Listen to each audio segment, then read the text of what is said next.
नमस्कार दोस्तों, स्वागत है आप सभी का स्टडी अफेयर्स में। सेंटर ने यानी कि हमारी गवर्नमेंट ने 84,328 करोड़ रुपए के डिफेंस इक्विपमेंट्स को खरीदने के प्लान्स को, या फिर एक तरीके से कहें जो प्लान पहले से ही पेंडिंग रखा हुआ था उसको अप्रूवल दे दिया है। यानी कि 84,328 करोड़ रुपए के डिफेंस परचेजिंग होने वाली है आने वाले समय में। इसकी जानकारी बाकायदा राजनाथ सिंह जी ने अपने ट्विटर हैंडल से ट्वीट करते हुए दी। Approval for 24 capital acquisition proposal worth 84,328 crore for armed forces and ICG were given today. 98% of the procurement will be from indigenous sources. आपको लिए ये जानने वाली चीजें हैं जो इंडिजीनियस सोर्सेस से 98% का हमारा प्रोक्योरमेंट होने वाला है। इससे होगा क्या? This will help in the modernizing the forces and boost Atmanirbhar Bharat in the defence sector. जो हमारी गवर्नमेंट ने आत्मनिर्भर भारत का प्लान लेकर के चल रही है, तो डिफेंस सेक्टर के परचेजिंग अगर हमारे यहाँ के खुद के लोकल जो कंपनीज हैं उनसे परचेजिंग होगी तो इससे जाहिर सी बात है कि आत्मनिर्भर भारत को बूस्ट मिलने वाला है। 84,328 करोड़ रुपए का जो ये अप्रूवल हुआ है, इसको डिफेंस एक्विजिशन जो काउंसिल है जिसकी अध्यक्षता हमारे राजनाथ सिंह जी करते हैं, उसके द्वारा अप्रूवल मिल गया है। इसमें था क्या? Acceptance of necessity AON for the 24 capital acquisition. 24 capital acquisition के लिए प्रपोजल दिया गया था इसके पास, डिफेंस एक्विजिशन काउंसिल के पास। उन्होंने इस प्रपोजल को अपनी मीटिंग में थर्सडे के दिन क्या किया है? अप्रूव किया है। राजनाथ सिंह जी इसके चेयरपर्सन है। देखिए, थोड़ा सा हम डिफेंस एक्विजिशन काउंसिल के बारे में आपको बता देते हैं। ये डिफेंस एक्विजिशन काउंसिल, जिसे DAC कहा जाता है, DAC highest decision making body है इंडिया में। डिफेंस मिनिस्ट्री के अंतर्गत काम क्या होगा इसका? ये डिसाइड करती है पॉलिसीज, नई पॉलिसीज, और आने वाले समय में जो भी कैपिटल इक्विजिशन किया जाना है, जो भी परचेजिंग होनी है, चाहे डिफेंस इक्विपमेंट्स की हो या फिर किसी भी सर्विसेज की हो, तो तीनों ही हमारी सेनाओं में, आर्मी में, नेवी में, एयरफोर्स में, और साथ ही साथ जो इंडियन कोस्ट गार्ड है उसमें भी। तो ये हाईएस्ट डिसीजन मेकिंग बॉडी है डिफेंस मिनिस्ट्री के अंतर्गत। इसकी चेयरमैन कहें तो कौन है? Defence minister. जो भी हमारे यहाँ पे डिफेंस मिनिस्टर होते हैं वो इसके चेयरमैन होते हैं डिफेंस एक्विजिशन काउंसिल के। बनाया कब गया था, थोड़ा सा इसके बारे में भी हम बात कर लेते हैं, क्योंकि कोई भी चीज का जब निर्माण होता है तो उसके पीछे एक लंबी कहानी होती है। डिफेंस एक्विजिशन काउंसिल को बनाने के पीछे जो कारगिल का वार हुआ था ना, कारगिल के वार के समय में कुछ प्रॉब्लम्स फेस की गई थी कि हमारे समय पे जो हमारे पास जो इक्विपमेंट्स परचेजिंग थे उसके बारे में डिसीजंस नहीं हो पाए थे बहुत अच्छी तरीके से। तो इसलिए इसको बनाया गया ताकि जो हमारा जो मिनिस्टर्स है ना, उनके रिकमेंडेशन पे बनाया गया, ताकि जो परचेजिंग है या फिर एक तरीके से कहें जो पॉलिसीज हैं डिफेंस के सेक्टर में, वो बेहतर तरीके से ली जा सके और परचेजिंग अच्छे तरीके से की जा सके। इस प्रपोजल को अगर हम बात करें तो इसमें टोटल 24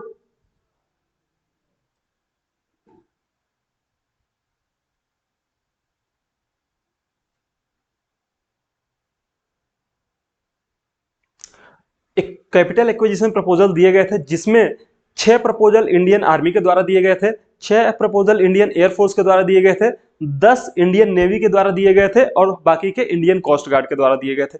इसमें से जो हमारे पास 24 में से 21 प्रपोजल्स जो हैं, लगभग 82,127 करोड़ रुपए के, यानी कि पूरे के पूरे परचेजिंग का लगभग 97%, इसको हमारे यहाँ के खुद के जो लोकल कंपनीज हैं, इंडिजीनियस सोर्सेस हैं, उनके द्वारा फुलफिल किया जाना है।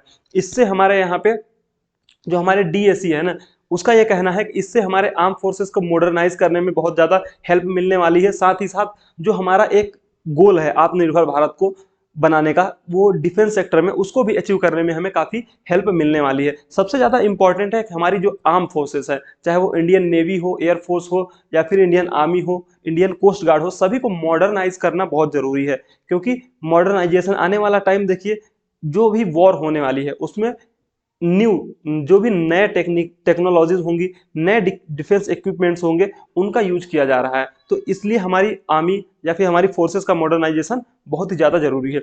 जो इंडियन आर्मी है वो क्या करने वाली है, इस उसमें जो भी चीज़ें उसने परचेज करनी है वो बताया हुआ है कि आने वाले समय में वो futuristic infantry combat vehicles purchase करने वाली है, light tanks, mounted gun systems, और ये सब चीज़ें अब परचेज करने वाली है। इससे क्या होगा कि उनकी जो ऑपरेशन करने की रेडीनेस है वो थोड़ा सा और इंक्रीज होने वाली है।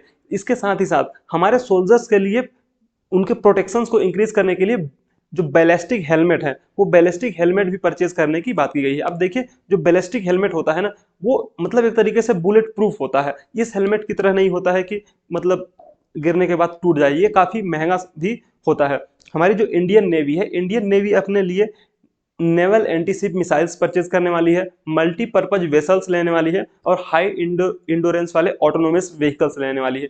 वहीं पे जो कोस्ट गार्ड है हमारा वो पेट्रोल वेसल्स लेने वाला है। आप देख सकते हैं इस तरीके के ये होते हैं को क्या नेवल एंटीशिप मिसाइल्स। ये इनका काम ही होता है कि सामने जो भी मिसाइल्स हैं उनको ट्रैक करना और फिर अपनी मिसाइल से उनको सामने को फायर करना।